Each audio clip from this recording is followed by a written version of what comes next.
So Dravet syndrome is a rare neurological condition. I say rare, it's one in about 15,000 live births.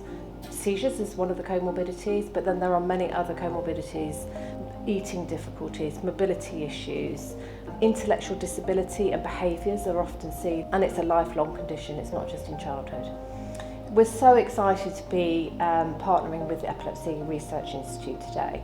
We fund research and it's really important for us, and it's something we've been doing for years, but to partner with an organisation that this big has really helped us find a great fellow that we probably couldn't do on our own, and we found this piece of research so exciting and really think it's going to impact and help our families.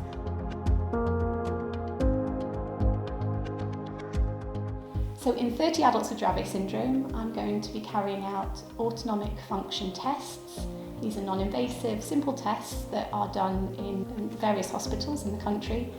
And we'll be looking at the autonomic control of heart rate and body temperature, trying to understand how this affects people with Dravet syndrome, whether we can predict who might develop it, whether there are risk factors for developing autonomic dysfunction, and then ultimately whether we can find ways to screen for, treat, prevent and manage autonomic problems in people with Dravet syndrome.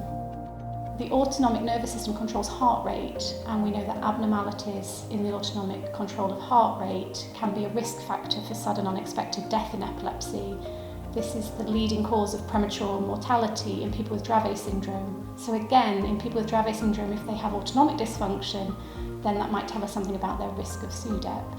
So I think my research will help to address a really important comorbidity, and I think hopefully this research will help us to screen for this in people with Dravet syndrome so that we can then start to treat the symptoms and problems that autonomic dysfunction might bring for that person with Dravet syndrome. Ultimately improve quality of life and reduce morbidity and mortality hopefully.